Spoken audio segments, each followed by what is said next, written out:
Então, pessoal, vamos dar sequência aqui no nosso estudo de princípios constitucionais limitadores do poder de tributar ou princípios constitucionais tributários.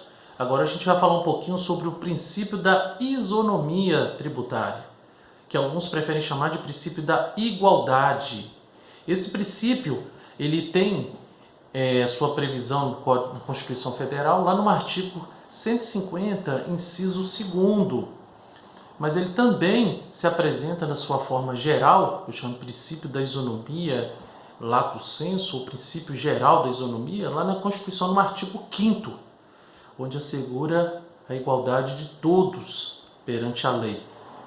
E nós também devemos entender que o princípio da isonomia tributária ele deve ser interpretado de uma acepção ampla, porque é preciso a gente compreender que o princípio da isonomia tributária ele visa tanto aplicar uma igualdade de fato, quanto também uma igualdade formal, ou seja, aplicar o direito à norma tributária àqueles que estão em situações isonômicas, aplicar a norma de forma idêntica, mas também aplicar a norma tributária de forma diferenciada, de maneira diferenciada, para aqueles que estão em situações tributárias distintas, né? Então nós precisamos compreender que o direito tributário ele vai nessa mesma linha de interpretação do princípio da isonomia lato sensu, né? Daquela velha frase de Aristóteles, a isonomia é tratar os iguais de forma equivalente, mas tratar os desiguais de forma diferenciada, de acordo com as suas desigualdades. E o direito tributário ele tem essa visão. Essa visão de que não podemos tratar todos de forma idêntica, porque de fato as pessoas, os contribuintes, eles são diferentes.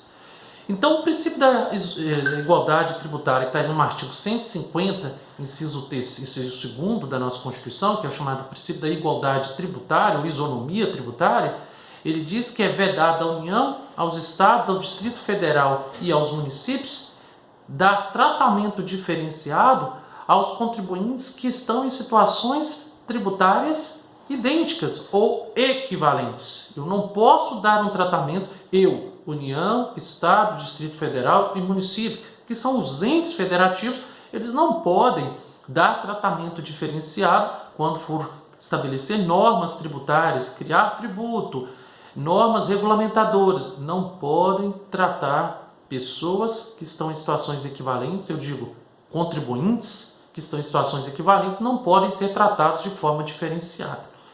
Isso acontece muito quando eu utilizo, por exemplo, como situação, o imposto de renda.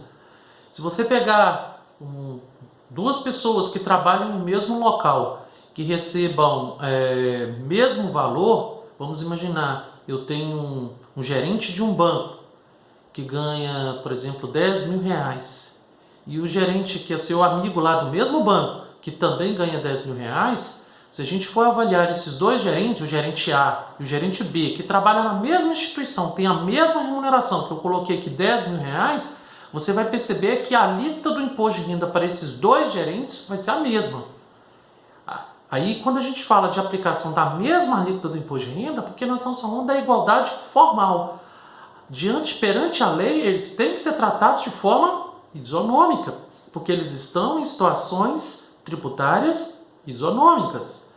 Mas se formos avaliar por um outro lado, a mesma lei que pede para aplicar de forma isonômica a regra tributária para para contribuintes que estão em situações equivalentes, essa mesma lei também do imposto de renda destaca que, se for avaliado que de fato esses dois casos aqui, dois gerentes, que são dois contribuintes, se for avaliar na situação fática que eles estão em situações diferentes, vamos dizer assim, nós temos o gerente A e o gerente B. Vamos entender que o gerente B, ele tem despesas que representam direitos fundamentais, direitos sociais que não estão sendo garantidos pelo Estado. E aí ele tem que gastar, ele tem que realizar despesas para assegurar esses direitos. Vamos citar aqui despesas com saúde, plano de saúde, despesas com educação, pagamento de escola de filhos. Então ele tem que gastar para poder realizar essas despesas. Então nesse caso, o legislador entendeu que se aquele gerente B tem determinadas despesas que aquele gerente A não tem, então logo vai se permitir que o gerente B, que tem despesas que representam direitos sociais dele, poderá deduzir uma parte do seu imposto de renda, vai poder deduzir numa parte do seu imposto de renda tais despesas. É lógico que o legislador estabeleceu valores, estabeleceu limites para essa dedução. Mas por que pode ser deduzido? Porque essas despesas representam direitos sociais que o poder público deveria ter assegurado e não assegurou. Então eu tive que realizar despesas para poder me assegurar esses direitos sociais. Posso citar aqui como transporte, despesas com saúde, com educação, com formação profissional, despesas, por exemplo, com algumas coisas de lazer, esportes. Então aí você poderá fazer essas deduções, tá bom? Então o Estado permite que você faça isso. E por que isso? Para que haja de fato um tratamento isonômico.